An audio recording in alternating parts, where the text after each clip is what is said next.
Good morning po. Tayo po'y mag-aaral ng salita ng Diyos. The Book of Acts, Aklat po ng mga Gawa, chapter 2, verses 46 hanggang 47. Araw-araw sila nagkakatipon sa templo, masayang nagpipira-piraso ng tinapay sa kanilang mga tahanan at may malinis na kalooban. Nagpupuri sila sa Diyos at kinalulugdan rin sila ng lahat ng tao. At bawat araw ay idinaragdag sa kanila ng Panginoon ang mga inililigtas. Trying hard or trusting God? Siguro napakaganda nga pag-isipan natin yung ating Christian life. Kasi dito po sa Book of Acts ay natural po yung paglago po ng mga mananampalataya. Mapapansin nyo authentic at buhay, alive yung growth po ng church noon. Kung tutusin, makikita naman natin sa panahon natin ngayon na ginagawa rin natin yung ginagawa nila. Tayo po'y nagtitipon-tipon sa ating mga churches, sa ating mga tahanan, nagwo-worship, at nag-i-evangelize. Kaya lang, bakit ganun? Hindi naman nangyayari yung katulad nung nangyayari doon po sa unang church. Kadalasan hirap na hirap po tayo. Sabi ko nga po sa pasimula ng aking mensahe, trying hard, sa halip na nagtitiwala tayo sa Panginoon, para bagang na nahihirapan tayo pagdating sa paglago ng ating spiritual life at maging sa buhay po ng church. So, isa-isahin natin kung ano po yung posibleng dahilan. Unang-una na ako po, nung early church, genuine yung love sa buhay po ng mga believers. At alam niyo po, pag sinabing genuine love, sabi diyan, binabanggit sa verse 46, araw-araw silang nagkakatipon sa templo. So nagkikita-kita po sila sa templo at masayang nagpipira-piraso ng tinapay sa kanilang mga tahanan at may malinis na kalooban. So hindi lamang sa templo kundi sa kanilang mga bahay. At ginagawa nila ito ng walang ibang motibo kundi yung malinis na kalooban. Alam niyo po, sa panahon natin ngayon kasi madali tayong magsabing mahal natin ang isa't isa.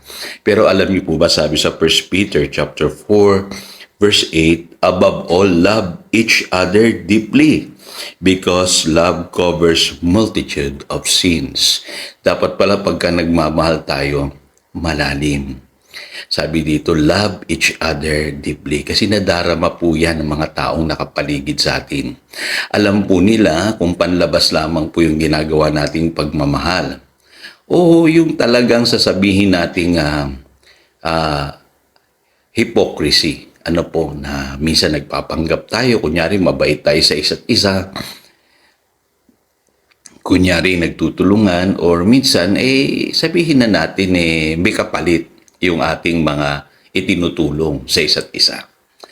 Alam niyo po, ang pag-ibig kasi makapangyarihan po yan. Sabi po rito, pumapawi ng kasalanan.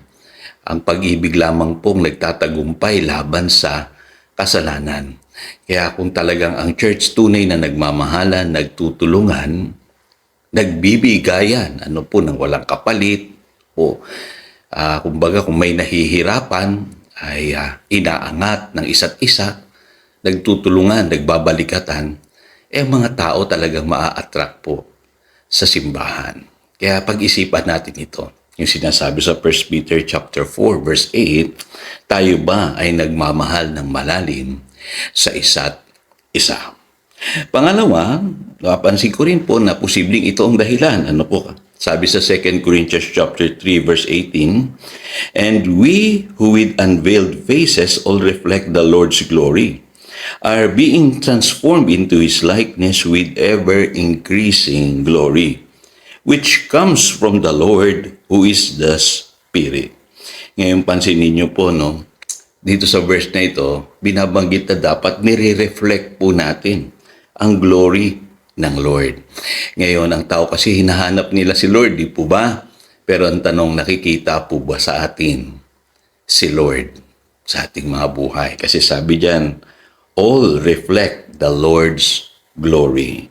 So, dapat po yung mga believers ay reflection tayo ng Panginoon. Pangalawa, sabi rito, we are being transformed into His likeness with ever-increasing glory. Sabi diyan, ever-increasing. Dapat po nag-i-increase. Ano po, wag po kayong magagalit. Ano po, kung may mga Kristiyano na minsan parang ang tagal-tagal lumago. Ano po, isipin natin, ay by the grace of God naman siguro yan, Pastor. Pero alam niyo po, pagka ganun pong kalagayan natin, mag-isip-isip po tayo. Kasi ang sabi po rito, ang pagbabago daw po ng Kristiyano ay ever-increasing. Kahit pa paano kakikitaan ka ng unti-unting pagbabago at yun po ang nakaka-attract sa tao. Ano po? Kasi ang tao po, hindi natin pwedeng sabihin sa kanila, spiritual lang ang Christianity. Gusto makakita ng tao ng improvement sa ating buhay. At tinutukoy ko, hindi lamang po spiritual, maging secular. Ano po? At ang nakakatuwa, ang sabi rito, which comes from the Lord. It's not by might, nor by power, but by my spirit, says the Lord. Yan ang dapat ipaalala natin sa ating sarili dahil sa kapangyarihan ng Espiritu Santo, magiging madali ang pagbabago ng isang tao. So, tandaan po natin yan. Ano po? Panghuli, yung kanilang evangelism po ay lifestyle evangelism. Ano po? Tayo po ngayon, marami tayong paraan, mga methods. Ano po? Pero alam nyo po, sa kanila, nagre-reflect sa kanilang buhay yung kanilang pinaniniwalaan.